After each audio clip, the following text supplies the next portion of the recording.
So I'll get started here.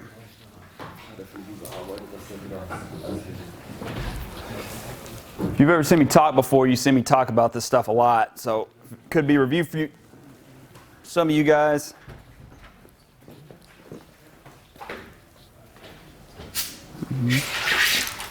Whoa.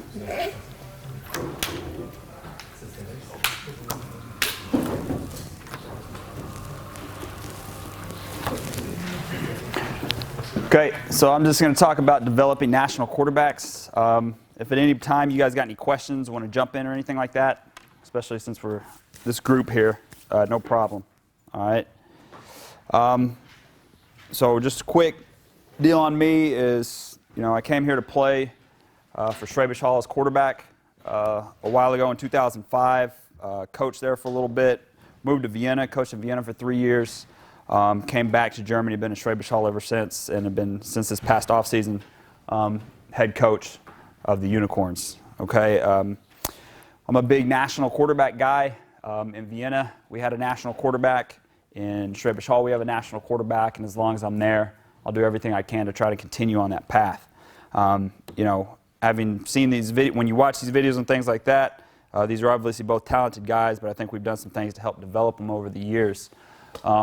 When you look at the success of them, you'll see that these weren't just players who were handing the ball off 50 times or anything like that. Okay, these were guys who we put a lot of focus on, a lot of emphasis on, and they were big parts of our success.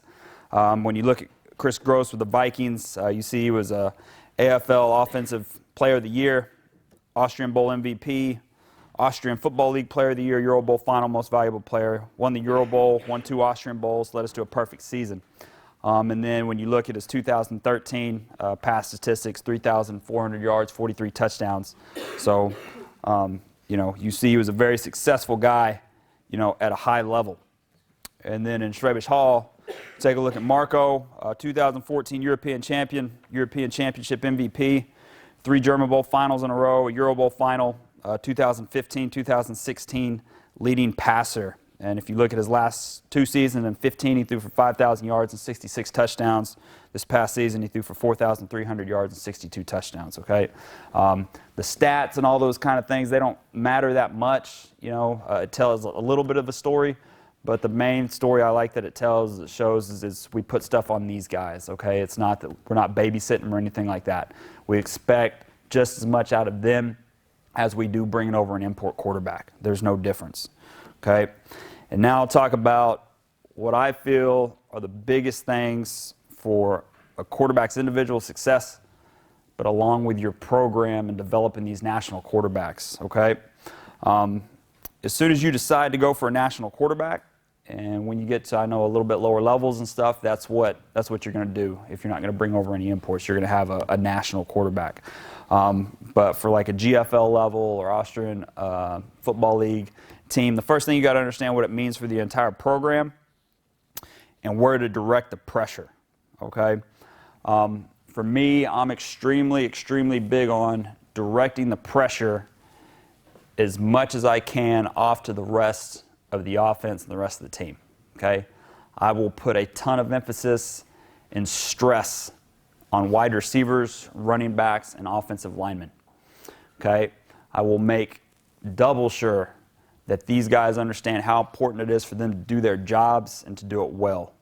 Okay, and I think that's probably not important just for a national quarterback, for any American quarterback. The quarterback has so much stress and things on him. It's important for you to put as much emphasis on the other guys doing their job as you can. For a quarterback, every decision you make, in my opinion, needs to be to the benefit of the quarterback.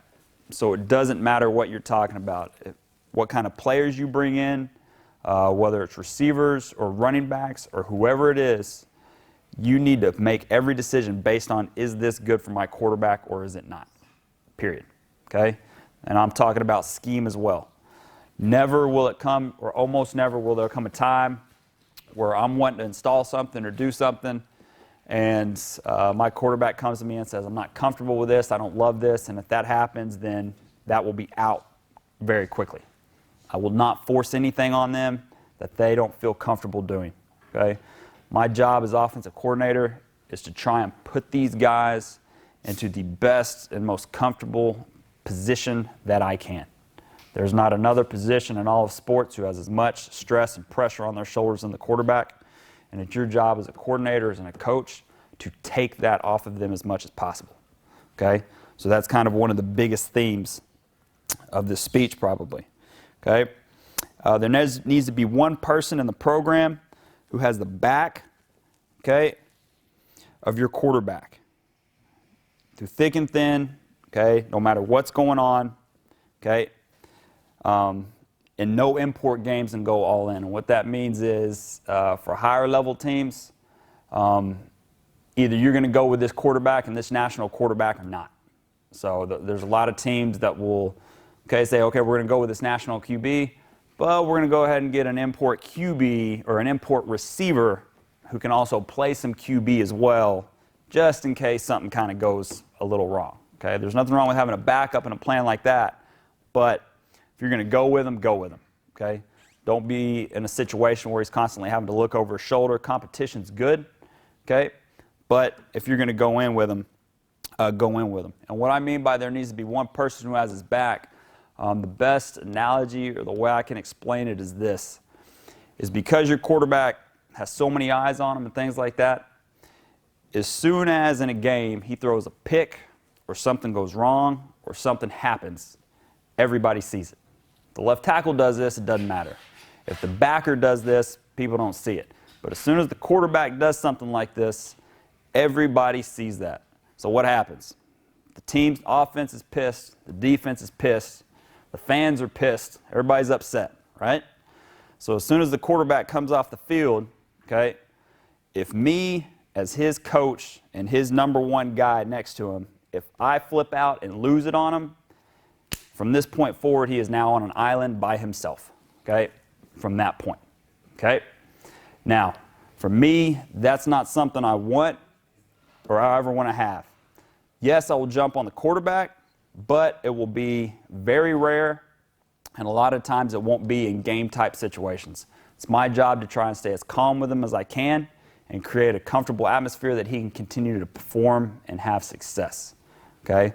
So that's my feeling on kind of a relationship. So every quarterback in your program, he either needs to have a quarterback coach, an offensive coordinator, a head coach, somebody, okay, who has that type of relationship with him. When you're building a guy, start slow with quarterback responsibilities and build from there. My suggestion is not to try and throw everything at him day one, okay? Try and slowly build into it. You got to have patience, okay? You might not be able to get your entire playbook installed, but have patience that year 2, year 3, year 4, he'll be able to start taking more and more responsibilities on, okay? So try and build that patiently with him and don't throw everything at him day one, okay? As often as you can, give your quarterback exact details on what to look for. Full field reads are fun, but is that what is the best for your quarterback, okay? So what I mean by that is offensive coordinators and things, you can draw the best looking play up on the board and then install that. And that'll be a play where, all right, so our receivers are going to read coverage, and if they adjust like that, he's going to adjust like this. And it's a pretty simple deal. Read 1 to 2 to 3. If he's not there, snap your hips backside. Look deep here 4, and let's check it down to the back if nothing's there. Okay? All that sounds really, really nice. Okay? But you got to install stuff that you can give the exact details to your quarterback and simplify it more than that at times. Okay? What I just said, it may be something for year 3 or 4 maybe. Okay? But especially when you're starting, you want to get stuff that you can give him the exact details of what to look for, okay? I want you to go, if this backer drops this way, then I need you to look 1 to 2, okay? If you look up and you see numbers on this side, we're going right here, okay? Things like that you can be as detailed as possible, okay? One thing that bugs me a little is when I hear sometimes coaches coaching, this is probably the biggest pet peeve of mine, is a quarterback will run a play and Skelly your team, and he throws it somewhere here, let's say, and then after the play, a coach will run up to him and be like, well, the running back was wide open. Okay, well, that's great. Okay, give me more detail than that. Why was the running back more open? And why should his eyes have taken him to that running back? Okay, that's my biggest problem, because anybody can sit in the 10th row of a stadium and be like, well, the 10-yard dig was open. Why did he not throw it there? Okay, but you as a coach need to be able to walk up and tell him why the dig was open, why his eyes should have taken him to that dig. Okay, so that's the big difference between those two things. Okay, getting guys open, and this kind of goes to it, getting guys open is the easy part. Teaching your QB how to find them is the challenge. Okay, when you send 5 guys into a route, there's a good chance one of these guys is going to be free in some form or fashion. Whether they're wide open or whether there's a small window, okay, somebody's going to be there more than likely. Okay, the bigger challenge for us as coaches is to get him to look the right way with 5 guys going out and a rush coming at him. Okay, so whether that your scheme is you're looking for leverage on the snap, or you're looking for numbers, or you're going through a progression read, or you're going through a key read, okay, whether any one of those things, it doesn't matter. You need to be able to coach your guys and get your quarterback's eyes going in the right place. Okay, coaching the QB should be a conversation, not black and white commands. All right, and so what I mean by that is, best example I always like to use is if you're got a pass play on and you're just like, okay, well, read the mic, and that's it. And then you walk away, and that's his kind of base scheme for that play. Read the mic. If the mic does this, then that should tell you where to go. That's going to be true in some cases, but in other cases, what happens when the mic drops area 3 and a safety rolls down into area 2, and now all of a sudden, maybe that safety that rolled down to area 2 has now become the read. Okay? So as much as you can, it's going to have to be a conversation with your quarterback, whether it's in the film room or after a play quickly or something like that. There's going to need to be give and take, talk about the conversation. What did you see? Where was the leverage? Who rolled? Where did you have numbers? All those kinds of things are going to need to be stuff you need to talk about, okay, when going through these things and trying to teach your quarterback where to get his eyes, okay? I don't feel it's as easy as just, that's your read, done, okay? The game is more fluid. Defensive coordinators are smarter than that, okay, to try and take advantage of some things. Take his performance personal. He is doing what you coached. So I personally take the performance of my quarterbacks very personal. Okay. Another pet peeve of mine is if a quarterback's on the field and he does something wrong, throws a pick, makes a bad play or something, and you see a coach basically like, I don't know what he's doing. I don't know what his problem is. I told him something different. And that's kind of his reaction. Okay. Really, the reaction should be, I didn't coach it good enough. I didn't show it good enough. You as a coach, I think that kind of should be the mentality, as opposed to just, well, that's on him. That's on him. I did my job. That's on him. Okay. That mentality I don't love. I never like seeing. And that's not just for a quarterback, but for any of my coaches that coach for us in Schrebish Hall. Okay. So that goes for all positions. Okay. Real quick, this right here is 7-on-7. I would encourage you guys to do this every preseason before your season starts. Okay, 7-on-7 is a great tool that I actually started a league in Vienna for the Vikings when I was there that they're still using to this day in preseason. Schrebish Hall here in Germany, you can't really have a league because of the length of the season, but every single year we have a 7-on-7 tournament that we run, and that is an awesome way to get your quarterbacks and receivers reps in the passing game. Okay, it's also great for your defense as well, but it's an awesome way to really work the passing game against different teams, different coverages, because we'll bring in this year, I think, 5 different teams or so. And so you're going to get a bunch of different looks. It's exciting. It changes up the off season for everybody, and it's just a little something different, okay, that everybody can kind of take part in. So, I would encourage as much as you guys can to play a 7-on-7, whether you're hosting one or write me, and I'd be more than happy to invite you to our tournaments when we have them. Okay? So I'm going to switch over to Huddle now for some film. And while I'm doing that, if anybody has any questions on that stuff, just let me know.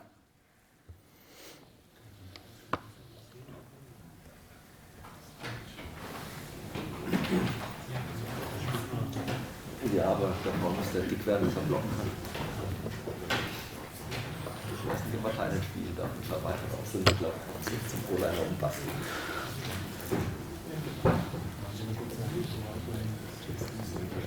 Die haben keinen Teil in dem Sinne. Okay. So what I'll do is show a few drills and kind of what I think is like the most important part of playing quarterback, and that is your feet, okay? Like for example, for some of the guys who were in our Playmakers camp this morning with the quarterbacks, the thing I stressed the most was their feet and their footwork and getting things set up with the bottom half, okay? A lot of the times I won't mess with guys and their throwing motions at all. They throw how they throw, okay? You look at any quarterbacks in the NFL and everything ranges all over the place, right? Phillip Rivers shoots it from here. Tom Brady's perfect. Brett Favre is a gunslinger from the side. Matt Stafford can come from anywhere, okay? They're all different, and that's okay. There's nothing wrong with it. They're all different, okay? But the thing that you've got to get as coaches, I believe, is that you've got to get their feet great. You've got to not only be able to get the basics of them knowing how to set their feet and how to throw properly with their feet and with their lower half, but as well, they need to be able to react to pressure and be able to move around and still maintain great throwing positions. Okay? So when you look at some of these drills we do here, the number one thing is you always move with your right foot first. Your back foot is always the first thing that moves. And the inside of your back foot, your right foot, should always point at your target where you want to go. Those are probably the two most key things there are. There's a lot of other little details around it, but those would be the two main points, is you must set the inside of your foot to your target. That is an absolute must, okay? And the closer you can get to it, the more, and I talked about it this morning, is you want to be damn near perfect in practice with your guys, okay? Perfect in the stuff that they're doing. Because in the game, the opportunity to be perfect on all these techniques become less and less due to pressure, blitzes, movement, things like that. But the closer they can be to perfect with their feet, the better off they're going to be, okay?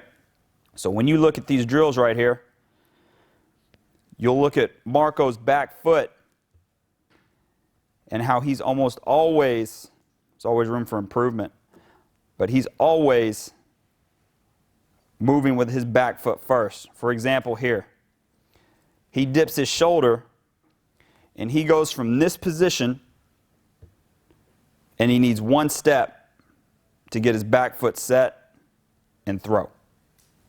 Okay?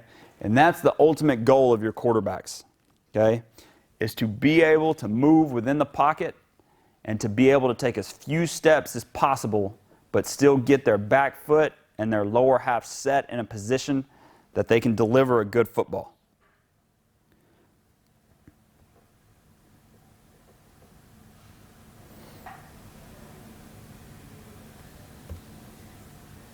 And this is just something we do. It's called unicorn drill. We do it almost every day, to where I'm doing 4 different things. Either I'm running by and he's sliding up, I'm running across and he's sidestepping, I'll stand back and I'll come after one of his shoulders, and his job will be to shoulder pull one of his shoulders and reset his back foot as quickly as possible. Okay? So it's got to be rhythmic with their feet. Okay? So important that it's rhythmic with their feet. I could see it this morning with some of our guys that their feet were very stiff.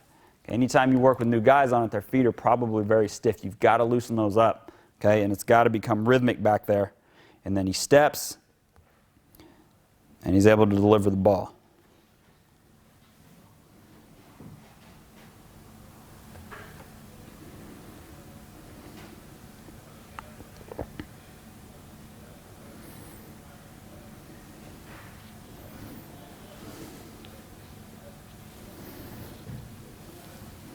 You see right here.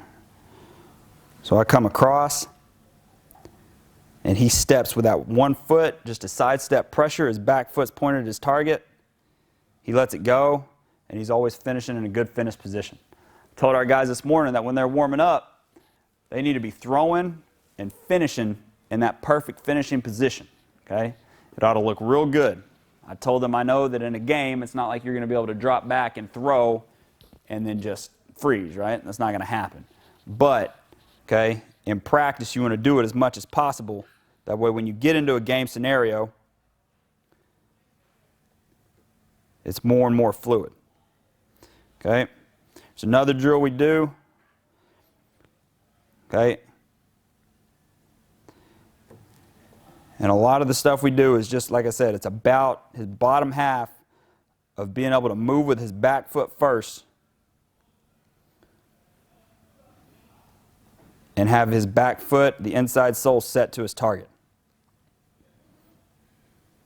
In a minute, I'll show you a video of how his feet have changed over the years, and that's ultimately the goal of y'all's quarterbacks, is you've got to get their feet better and better and better. And if you just stay with it and stay on top of it, it absolutely is something you can change and influence your quarterback's play. So here's a good shot of it. He turns, he gets his back foot set, and he lets it go.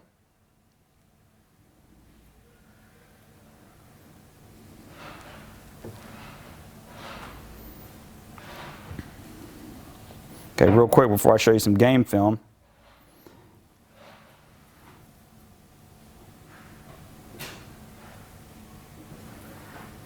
Okay, so this, and this is just an example, and I showed my quarterbacks earlier this as well, is you see his feet 3 or 4 years ago, and they were much, much different. Okay, they were slower, they were longer, okay, and it kind of really shows the improvement he's made over the last years. Now this is Chris Gross with him, and this was when Chris Gross was at the top of his game. Okay. And you can see the massive difference in their feet, okay? And this was when Chris Gross was winning all those MVP awards, and you can tell the difference in his feet and the difference in Marco's feet, okay, at this point in time. Like here, to me, this is great high-level footwork of always moving right foot first, having quick feet. No matter what's going on around him, he's always got a good base with his feet underneath him.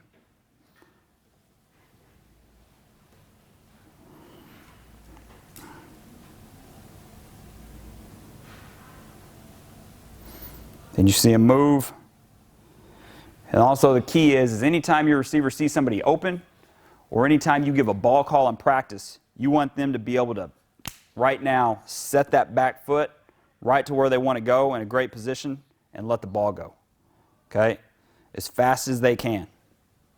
Because that's the whole key. How fast can you see somebody open, and how fast can you accurately deliver to that open receiver? And the best way to do that is having great footwork underneath and setting that back foot exactly where it needs to be.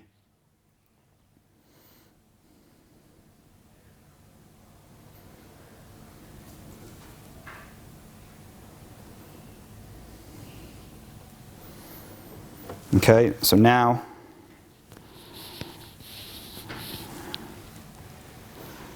we're going to look at a little bit of game film and just kind of show these kinds of footworks and things in action. Okay? So right here, we're throwing an out route to the bottom of the screen to the single receiver. And you're going to watch Gross's feet, his back foot, set perfectly to where he's trying to throw it. Right there. Okay? So to me, that is a huge, that's a small thing. This is a 5 to 8 yard play. But the fact that he can turn, get himself set, deliver a strike is a big thing. Okay? One thing your quarterbacks might have a problem with is if they catch, okay, and they get this far and they don't get all the way turned, that means their foot is set right here. They're going straight down the middle, and then now me as a quarterback, I'm having to step, and then I'm having to throw out this way, okay? That means my hips can't get turned through, and my arm's going to lag back here behind, okay? Maybe every once in a while, you're going to be able to complete an accurate pass that way, but you will not be consistently completing footballs, okay, with that technique. But you see him, back foot sets, ball's out. Okay? That's a small thing through the course of a game, but really it's big. Here, like when we go quick drops, we'll go left, right. And you see with Marco, there's a rhythm to it, okay? There's a rhythm. It's left, right, ball's gone. Again, this is a small thing, but really it's big. I don't like seeing quarterbacks take snaps and all of a sudden their feet start either taking 3, 4, 5 unnecessary quick little chatter steps, okay? Or I also don't necessarily like seeing quarterbacks catch it and then just have their feet stuck in the ground, okay? I don't really like either of those, just my personal opinion, my preference, okay? I'd rather see there be a rhythm and then a ball coming out after that, okay? So left, right, ball's out, ball's gone. A little shot from the back. Left, right, ball's gone.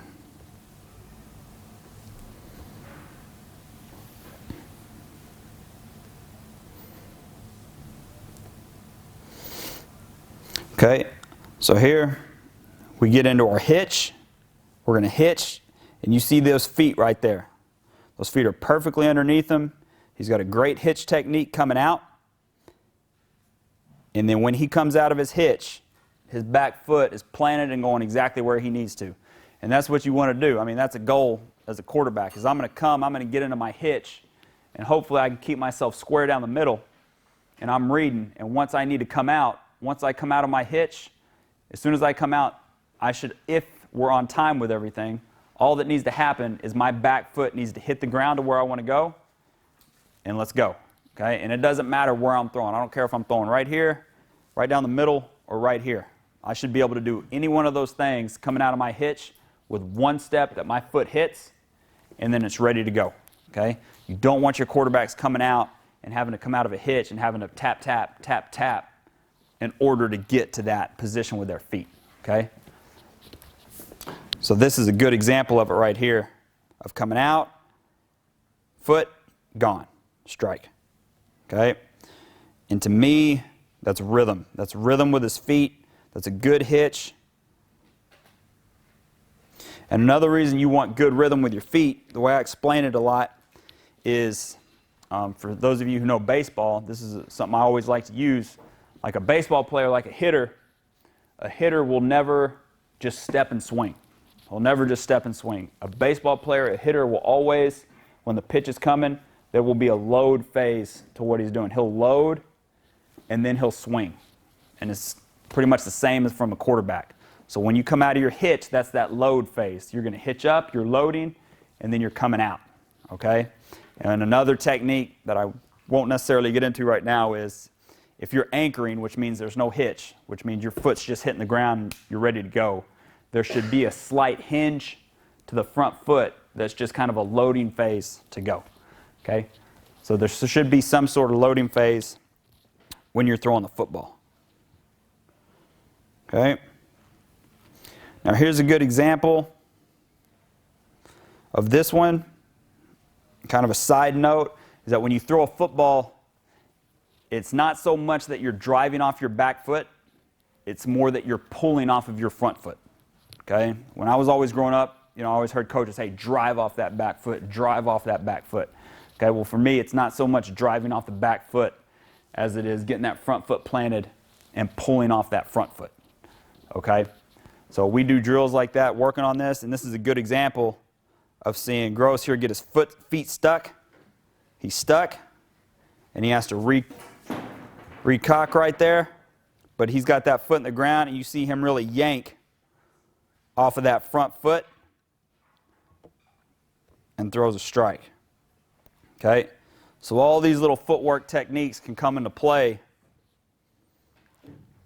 during the games. All right, so here would be an example of him dropping, okay, and not getting into a true set, and opening. Try and avoid this with your quarterbacks of when they get into a position where they're dropping and they're starting to play the game from the pocket square down the field. You don't want your quarterbacks playing square down the field, okay? You want your quarterbacks closed. Some coaches like them more closed. Some coaches like them a little bit more open. But for dang sure, what you don't want is them playing the game like this, okay? And stepping and throwing off their back foot and throwing and falling away, okay? You don't want the game played open, all right? So that would have been an example of him kind of falling back and there's no like true hitch up, okay, into the pocket.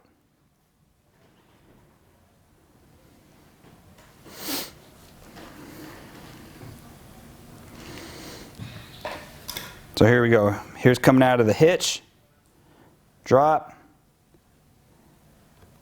and then foot, okay? And that foot turns, and you see that back foot's pointed perfectly exactly where he needs to go, okay?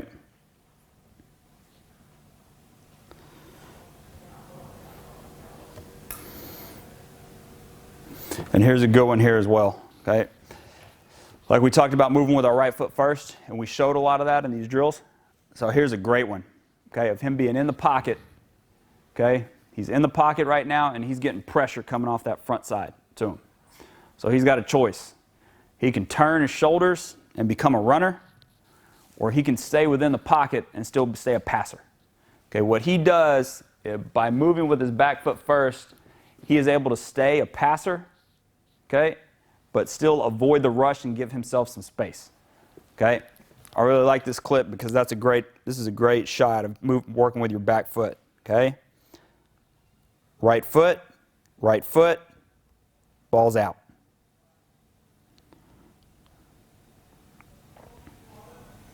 That was a pretty good catch too. That was the Division III Heisman Trophy winner. Back foot, ball's out. Okay, that's an example of just being able to move within the pocket. Okay.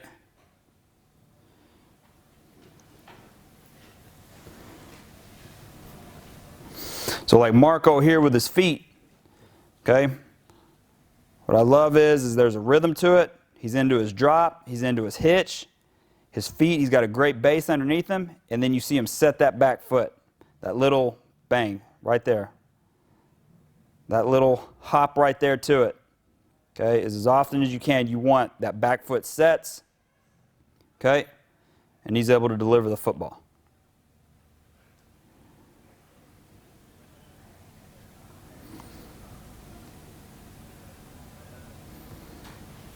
Better view from the back here. This one's a great job of him because there's no time for anything else. So he gets back into his hitch. He's set vertically down the field. Okay. He comes out of his hitch to his back foot setting and the ball's gone. Okay. Hitch, back foot, ball's out. There's no wasted steps. There's no 2 or 3 chatter steps in there. Okay. It's fake, hitch, foot, ball's out. Okay.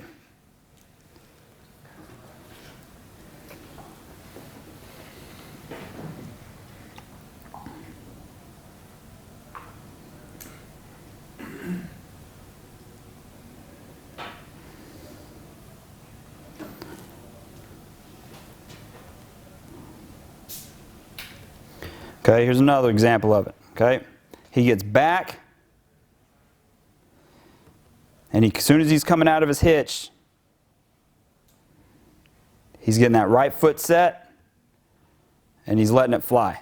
Okay, now I know I'm kind of talking about the same thing a little bit, but man, that's the end result you want to try and get to is his feet. I'm not talking about the play, I'm talking about the feet of your quarterback.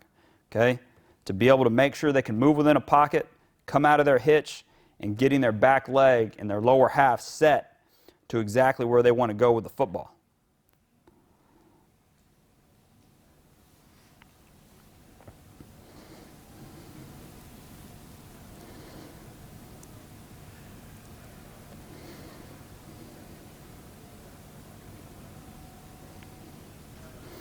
Okay, no, try not any wasted steps.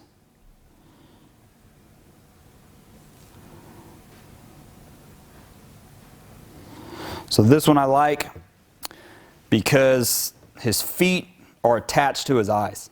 Okay, so he's reading left right here. His feet are set left. And he works his eyes and his feet all the way back to the back across the field. Okay? And he can deliver a strike that way. All right? If you as a quarterback are reading left, and then that's where you want to throw, if you end up slightly this way or down the middle and you're trying to get it out there, or if you're like this and you're trying to get it out there and your feet are like that, okay, you're going to have a low rate of success. All right? You're not going to be very consistent as a quarterback. And these are the things, in my opinion, is what you should be focusing on with your quarterback, okay, as much as you can. Okay, trying to get him to play from the pocket. Trying to get him to be a passer first, okay? Like a lot of you guys probably have quarterbacks who are great athletes, okay? And I'm sure they can run and make yards and all those kinds of things, but try and get him to be a passer first, because if he can be a passer first, then when things break down, then let him go, okay? But it's important for them to develop their passing skills within the pocket. If you allow them to continue to run and scramble all the time and take a snap and look, rush first and then scramble, okay, you're going to stunt the development of your quarterback, okay? He needs to be able to learn how to pass from the pocket. Okay, so you see Marco dropping. He's coming into his hitch. His feet are tied to his eyes. He gets set to the backside, okay, and he's able to deliver a strike that way.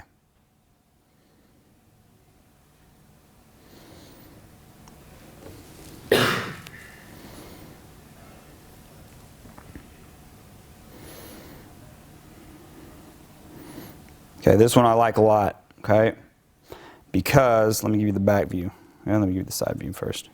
The reason I like this one a lot is because I think a lot of quarterbacks, as soon as they would be in this position, okay, how disciplined are you from this point as a quarterback? The pocket has just opened wide. There's a lot of green grass in front of you. What are you going to do at this point? Are you going to stay a passer? Are you going to stay a quarterback and slide? Or are you going to turn your shoulders like this and start running? Because as soon as I run and become a runner, okay, my technique's gone. I'm not going to be able to flip the ball out on time, and it's going to be tougher to be as accurate as I want to be. But Marco right here stays a quarterback. He stays sliding up, and he's able to deliver a strike. And that guy's pretty fast who he threw it to. So that always helps.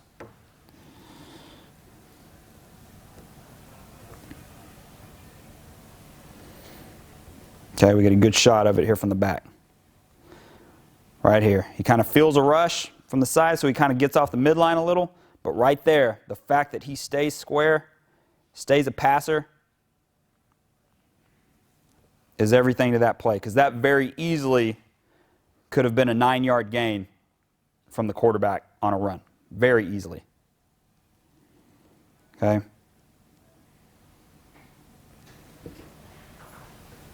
But sliding up and staying in that throwing position is kind of what makes the whole deal. Okay, I think I'm right at 7 o'clock here. Is there any questions from you guys, okay, about anything? Okay, whether it's quarterback play, mentality, development, or any of that stuff. Okay, good. If there ever is, let me know. Write me, email me. Okay, I'll give it to you after this, no problem. But thanks, guys. Know you guys are all tired. It's been a long day. Appreciate it. Thanks.